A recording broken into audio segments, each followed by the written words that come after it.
Welcome to Operate, the Consciousness Transforming Podcast for exceptional 21st century living. Folks, we have a very good show today. Brashhler is back with us, and we're talking about his new piece of work. I can't call it a book because it's not a book, it's a scroll. That's right, you heard me, scroll, like back in the olden days where they pulled the scroll out and they read. He has created a book based on past lives, and in fact, the title is Past Lives, Ancient Wisdom Scrolls, and it's truly a scroll, a beautiful scroll that you scroll from the beginning all the way to the end.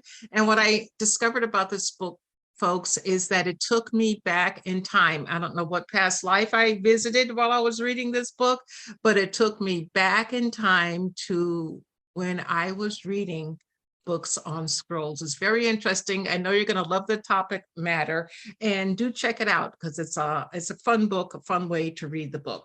Now, the information shared on Get Over It uses intuitive and pragmatic insight to help you shift your consciousness to break through the blocks and release energy that is no longer needed.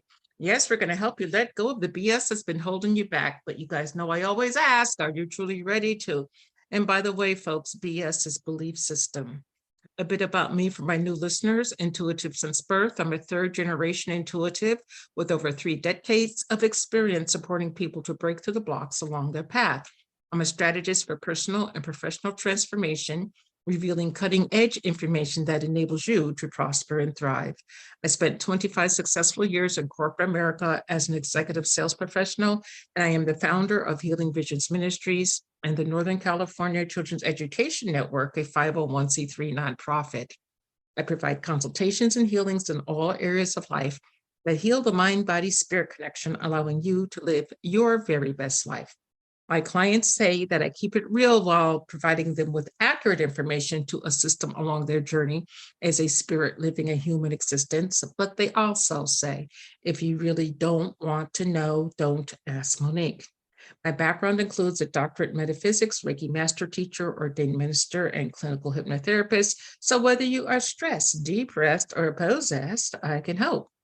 To find out more about me and the services I offer, go to my website. That's MoniqueChapman.com. And I invite you to like me on Facebook and LinkedIn. Don't look for me on Twitter because I am no longer there. And if you like the show, folks, subscribe. Give me some stars, okay? Help me and the authors that I represent grow. Now, my guest today, Brashler, who's been with us several times before, is the author of several books on consciousness development, dreams, time travel, ghost, thought power, and energy healing. Previous books include Manifesting, Mysterious Messages from Beyond, Time Shifts, and 7 Secrets of Time Travel. He is a former faculty member at the Omega Institute of Holistic Studies and a former award-winning journalist. He resides in the San Juan Islands off the coast of Washington State. And you can check him out on his Amazon page, and that's amazon.com/Von, V-O-N. Again, amazon.com/Von, or you can go to Facebook at facebook.com/V Brashler. That's V as in Victor, Braschler. Welcome back, Von. Thank you, Monique. Thank you for inviting me back. Hey, it's great to have you back. I absolutely love the concept of the scrolls. Tell our audience, how did it come about? Well, I was speaking to Chris McClure, who's the director of publications for Red Feather at Schiffer Books in Pennsylvania. And I said, we need to come up with a series that introduces people to topics that are based on, the core topics in ancient wisdom tradition. and it would introduce people to these things. And we also need to get away from books. And he said, why? He said, I published books. I said, I know that, Chris, but people are reading less. People don't like to read such long books anymore. People are busy. And I said, we need something different. I said, something shorter, something snappier, newer. And he said, well, we kicked that around for a long time. And he came back with scrolls. It was his idea, scrolls. I said, scrolls, like ancient scrolls. He said, yes. So I started looking for different ways to print scrolls, and I looked at the press's capability, and we could do a thing that was like 15 inches or short, like a sheet fed press, and then we'd roll it up in a tube. And he said, we'll keep working on it. I said, why don't you let your art production staff work on it? Come on, see what they come up with. And boy, I'm really pleased because it's two scrolls. There's one that you hold in your left hand, one you hold in your right hand, and you just keep pushing the pages, back and forth from one scroll to the other as you proceed through the text. And it reads left to right. It's very simple, and it works very easily. And there's even a page holder so you can stop anywhere in the middle of reading and not lose your place. So we have actually come up with 8 of these to start, and we've released now 2. And the first 2, of course, are the past lives, and then we've also released lucid dreams, and there'll be 6 more coming down next year and the year after.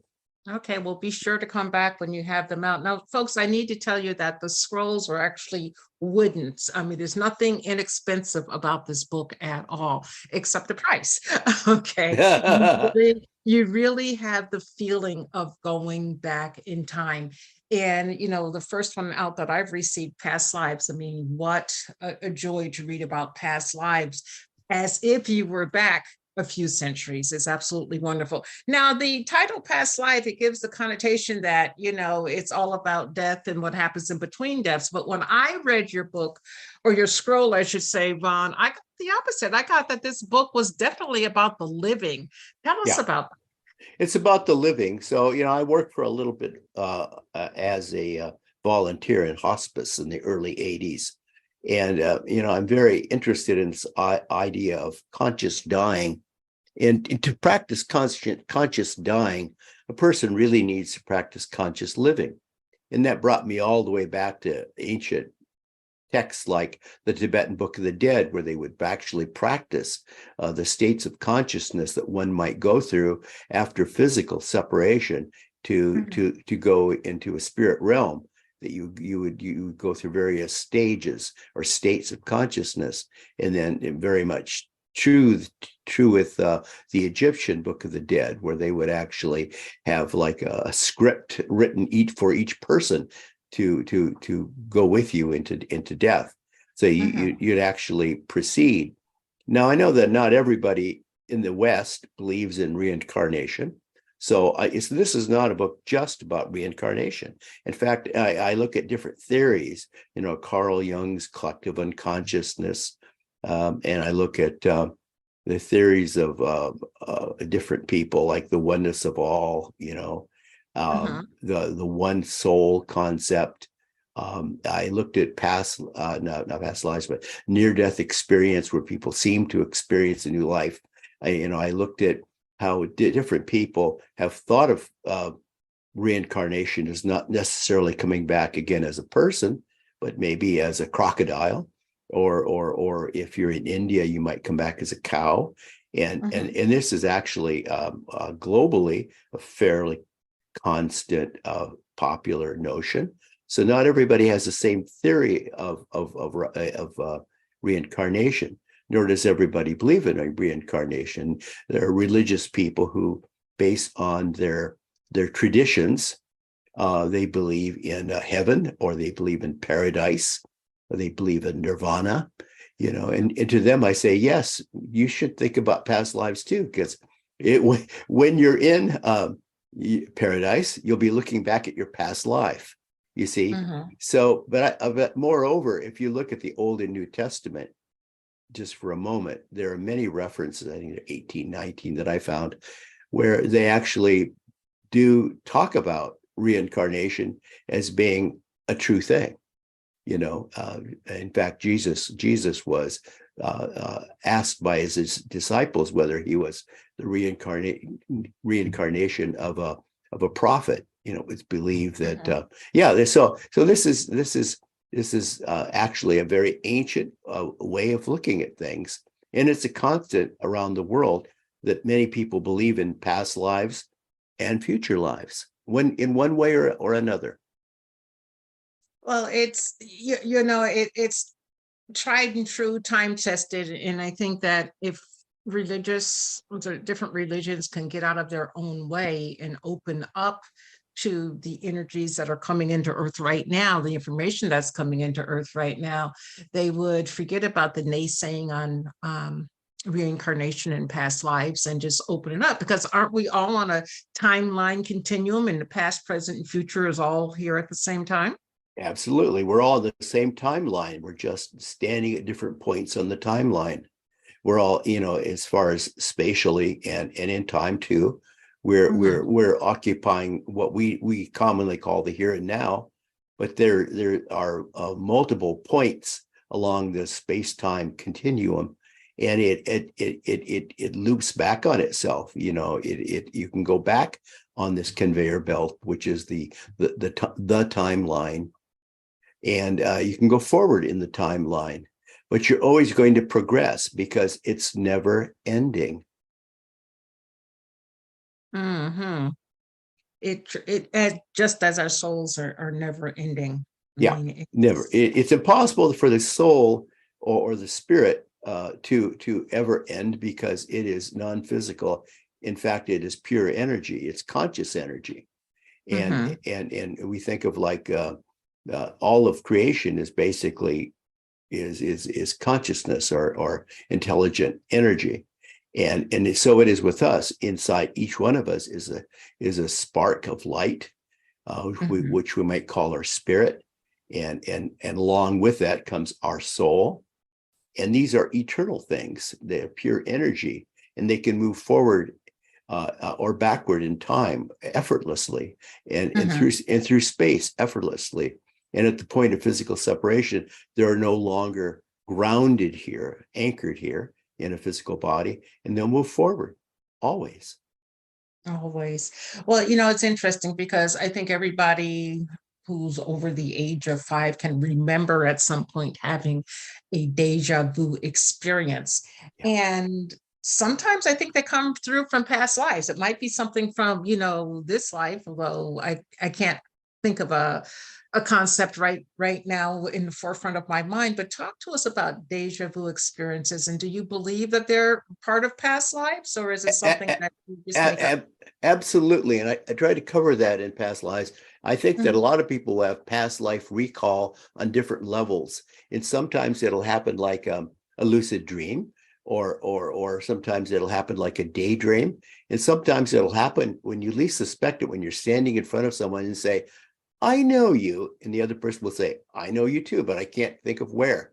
Now, the test of any deja vu moment is to try to search your memory bank, your physical memory bank, and see if the old brain has stored memories of something that you have to surface, and it is maybe possible that you met this person in a different time, when you were younger, or you passed them on the street, you were vacationing and you saw them drive by in a car. You might have seen them on television or the picture in a magazine or a newspaper, all these things. So if you go through all of these things honestly and cannot think of how you could possibly have ever met before, then this must be a deja vu moment, and it can only come from your inner spirit recollection of a past life, you see. So a flashback, we'll have flashbacks of past lives,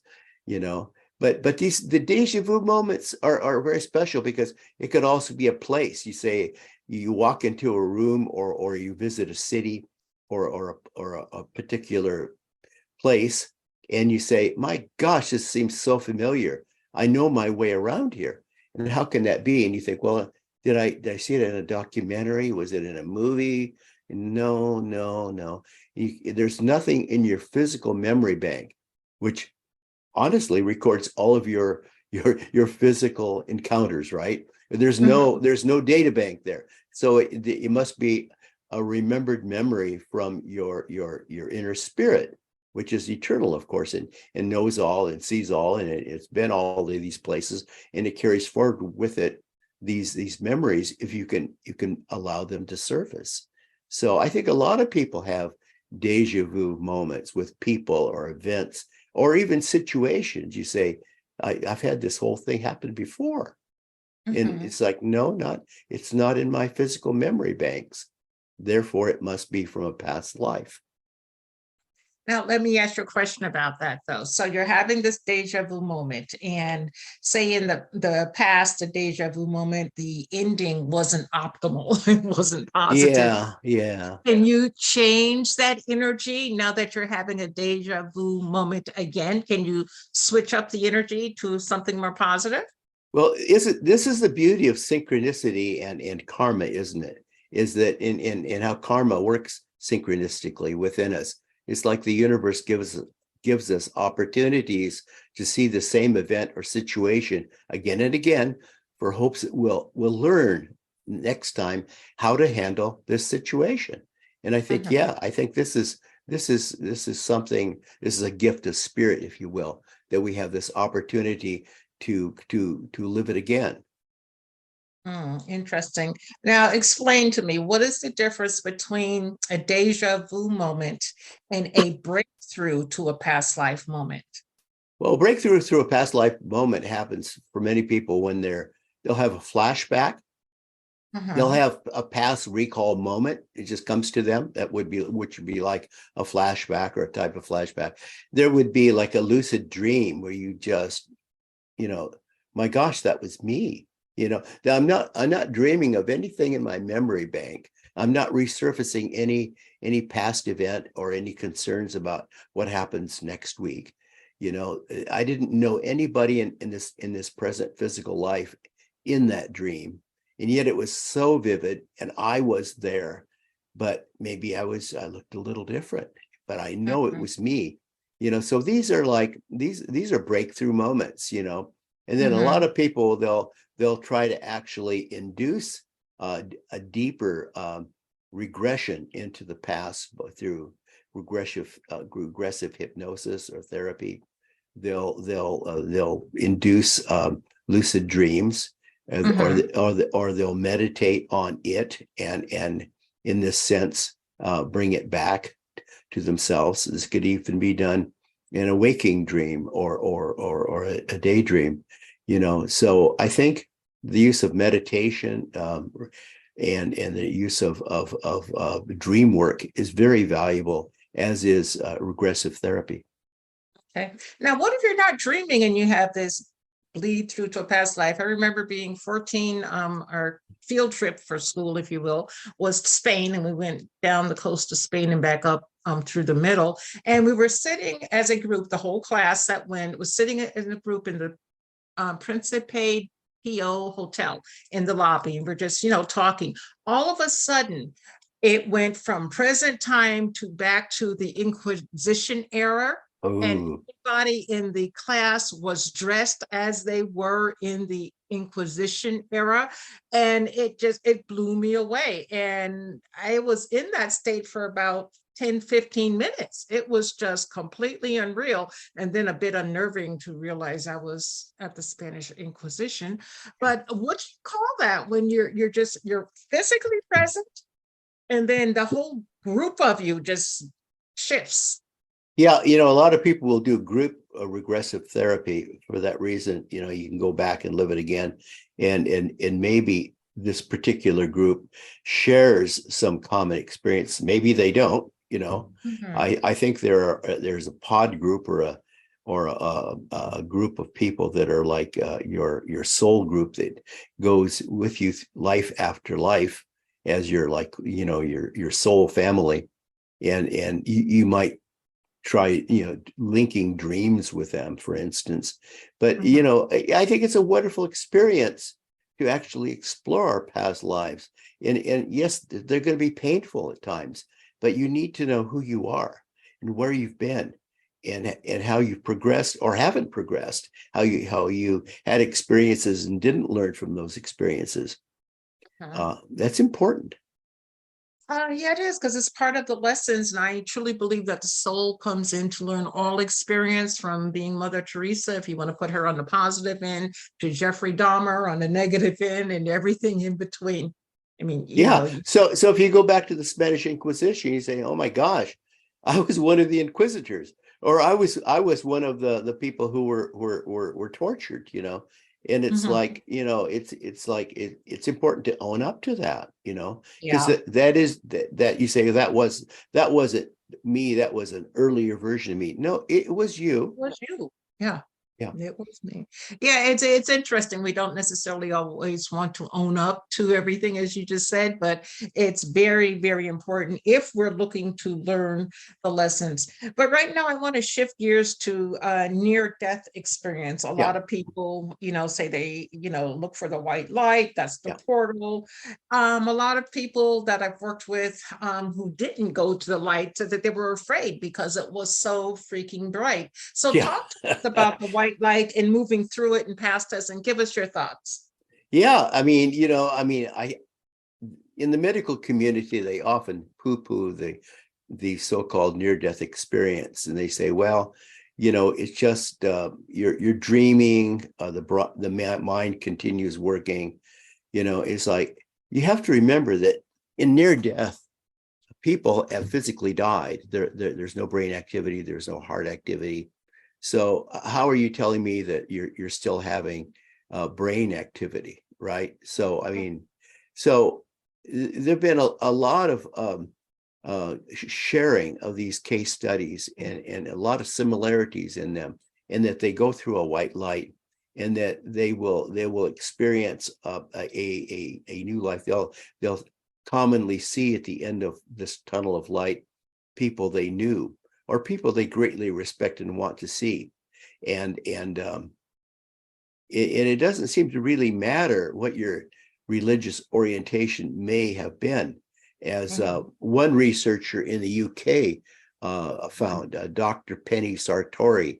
I researched her work, and she wrote a wonderful book based on her experience as a critical care nurse of 20 years. And her book is called Wisdom of the Near-Death Experience. And what Penny found was that people would have these experiences where they would walk through the tunnel, and they'd see a life beyond this life, and then some of them would come back and they'd tell their story. And what she found was, to her amazement, it had no bearing on their religious orientation, or their belief or disbelief in reincarnation or continued life, anything.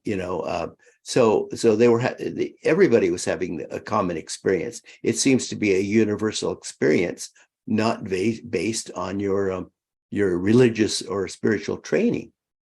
So the same was true of, in this country, Dr. Ray Moody. And Dr. Moody did these wonderful experiments and studies with near death. And going into it, apparently, and there's a lot of material, you can find. There's this book, Life After Life. There's lots of wonderful video interviews with Ray Moody, where he talks about how he was surprised to find that he believed more and more in reincarnation the more he studied the case studies in near-death experiences, because people would report that there was a life, and they would see these people, and sometimes they'd see people that they didn't necessarily know from this physical incarnation, but they seemed to remember them from a previous incarnation. Interesting. So let me ask this question. Is there a set length of time, because time doesn't exist on the other side, that the spirit stays until it's reincarnated again? And the reason I ask is this: my father passed away in 76, and my oldest son was born in 83, identical. Yeah. down to the look, the act, the way they talk, the way they walk, the way they sit. Well, So, you might come back as your own great grandfather or grandfather. It's entirely true. And to answer your question, I think that it's variable. Some people will come back quite soon, you know, mhm, and there's a lot of case studies of people that lived during World War II, and then they come back like in the 60s. It's like, whoa, that's a quick turnaround. But then there's some people that seem to only have past life memories going back hundreds of years, nothing else. So I think that the answer lies in how people will self-program their own return. I think that people will consciously go through a period of reflection upon physical death, and mhm, in this period between lives, they'll sit around maybe with their soul cluster group, little flecks of light talking to each other, and they'll think about everything that they wanted to accomplish in the past life, and where they fell short, what they forgot, and how they lost their way. And then they'll try to plan out their next life, and they'll say, I'm going to go back again. And some people want to go back right away, and some people would say, well, I want to be really careful. And so you think of all the variables. You might want to live in a certain part of the world, or you might want to live in a certain environment. You might want to live in an area that is known for a certain kind of work that interests you. People that are, mhm. or you might want to be born into a family of, I don't know, musicians or scientists. You think that's what I want. So some people want to come back with a certain color hair or eyes. So I think that some people are just more selective in coming back. Now you say, well, do you really have that much control of how you come back? I mean, I don't believe that for a moment that you don't have a lot of personal input in how you program your next life. Mhm. I think that we do this. I think that we actually self-select our path, because think of how it works in this life. Okay. I mean, we all walk a path, but we have so many choices in front of us, Uh-huh. and you have to choose your own way. As Krishnamurti often said when he said, true reincarnation is an untrue fact. He said, you have to choose your own path. You have to be your own student. You have to be your own teacher. The truth is a pathless land. I agree. Why do you think, Vaughn, that in the 20s and the 2020s, that people are going back to beliefs of Native Americans, of shamans? I mean, Yeah. we're open now to Vision Quest, where we weren't necessarily open to that before, or what we call the great spirit walking or dream walking. Why is it now that we're Yeah. so open to the past when maybe we weren't, say, even 15 years ago? Oh yeah, I think that's really true, and for good reasons. Well, first of all, you know, many indigenous people seem to have a greater sense of harmony with their environment. There's that. And I'll just drop it out there because it's not really what we're talking about in a sense, but in a way it is. That as you walk this life path of yours, you have to be conscious of friction and conflict, but also the great need for harmony, and harmony with all life. How softly do we walk upon the earth? How do we respect our brother spirits of the sky and of the earth and of the water? Then of course there's the fact that they had such a great sense in the vision quest of being dream walkers or spirit walkers, that they could go into these deep meditations, and through wonderful use of visualization, they would go into they would seemingly leave the physical body and go in a spirit form to visit the ancestors, to go forward in time to see what life holds for for their people. They would move effortlessly through these vision quests through time and space. And it wasn't always just the shaman. I mean, we have to think, it wasn't just this one holy man that had this great ability, because it was in many tribal situations, there was a shamanic gift of doing a personal vision quest where you would discover your own life path. This is extremely important. Now, what do? We go to a high school guidance counselor and they say, well, you probably should be a carpenter. But, I mean, it's more than just what you're going to do to make a living. It's the kind of person you are and how you're going to spend your life. Yeah, what you're really training your soul to be in this lifetime in preparation for next lifetime in healing past lives. So what do you suggest to someone who's really interested in past lives? How should they go about, finding a regressionist, or is it something that they can just glean by reading books and going into the dream state? Talk to us about that. Well, there are a lot of good books you can read on the subject. You can start with Ray Moody if you want, Then there are stories of reincarnation. There's Ian Stevenson's Children Who Remember Past Lives, Tom Schroeder's Old Souls, Tom Rucker's Life Before Life by Tom Rucker. Great books. And, and the idea of soul regression, personally, and sometimes I'm asked to lead group, meditations, or I think that there's a built-in kind of problem with having someone direct your regression, and it, because the regression is in itself a sort of a meditation, in that the spirit is going to leave the body if you do it well, if you do it really well. Right. And there's the question of who's driving your soul. It should be you. And I think that every time I've participated in group meditation or even regression therapy, I always think that there's kind of a limitation to having somebody direct me. And it would be so much better if you could do it yourself. And you can do it yourself. I mean, look at the example from shamanism and the vision quests. It can be done. And you can actually program your dreams, and you can actually do your own meditations, and you can actually do your past life regression by visualizing, just as the ancients did, just as the shamans continue to do.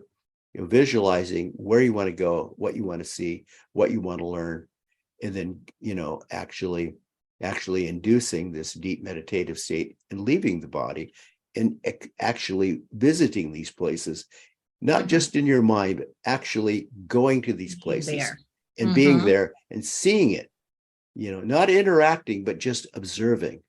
Well, it is interesting because I did a past life regression for a celebrity, and the way I do it, I put you into, a hypnosis state, and then I ask you, what do you see? What are you wearing? Look at your feet, what's the atmosphere, all of that, to see if they're truly there. They're just giving me a bunch of bullshit.